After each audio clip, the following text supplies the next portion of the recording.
Assalamualaikum warahmatullahi wabarakatuh. Hai para sahabat berita Islam yang setia, semoga kita selalu dalam lindungan Allah Subhanahu wa Ta'ala dan senantiasa diberikan kemudahan dalam segala hal. Oh ya, sebelum menyimak videonya, alangkah baiknya tekan dulu tombol subscribe dan bunyikan loncengnya biar kalian tak ketinggalan untuk menyimak video terbaru dari kami. Kali ini berita Islami akan membahas tentang cerita wanita taat ibadah masuk neraka gara-gara air wudhu. Jalan hidup setiap manusia sudah digariskan Allah Subhanahu wa Ta'ala, mulai dari urusan rezeki, jodoh hingga kematian. Syekh Abdul Wahab Asy-Sya'rani menjelaskan dalam kitab yang sama bahwa zuhud adalah meninggalkan kecenderungan hati pada kesenangan duniawi, tapi bukan berarti mengosongkan tangan dari harta sama sekali. Segenap kekayaan dunia direngkuh untuk memenuhi kadar kebutuhan dan memaksimalkan keadaan untuk beribadah kepadanya. Nasihat ulama sufi ini juga berlaku kebalikannya. Untuk cinta dunia, seseorang tak mesti menjadi kaya raya terlebih dahulu. Karena zuhud memang berurusan dengan hati, bukan secara langsung dengan alam bendawi. Seperti halnya kisah tentang dua orang dengan kondisi yang kontras. Seorang laki-laki kaya raya dan perempuan papa. Dalam keseharian pun keduanya tampak begitu berbeda. Sang lelaki hidupnya padat oleh kesibukan duniawi, sementara wanita yang miskin itu justru menghabiskan waktunya untuk selalu beribadah. Kesungguhan dan kerja keras lelaki tersebut membawanya pada kemapanan ekonomi yang diidamkan. Kekayaannya tak ia nikmati sendiri. Keluarga yang menjadi tanggung jawabnya merasakan dampak ketercukupan karena jerih payahnya. Lelaki ini memang sedang bekerja untuk kebutuhan rumah tangga dan pendidikan anak-anaknya. Nasib lain dialami si perempuan miskin.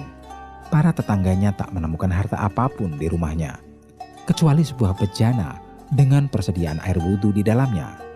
Ya, bagi wanita taat ini, air wudhu menjadi kekayaan yang membanggakan meski hidup masih pas-pasan.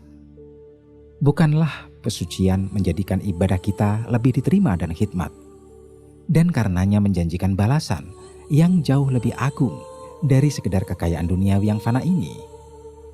Syekh Abdul Wahab Asy-Sya'rani dalam kitab Al-Minahus Saniyah mengisahkan, suatu ketika ada seseorang yang mengambil wudhu dari bejana milik perempuan itu.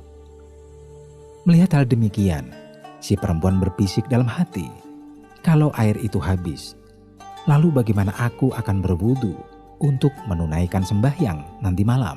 Apa yang tampak secara lahir tak selalu menunjukkan keadaan sebenarnya.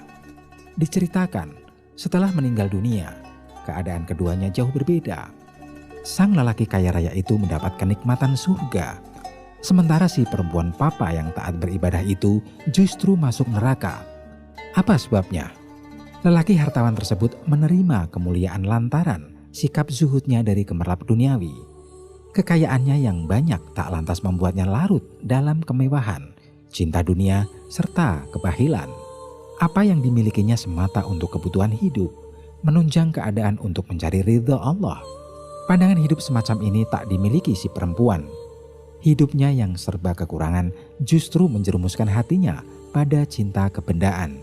Buktinya, ia tak mampu merelakan orang lain berwudu dengan airnya, meski dengan alasan untuk beribadah.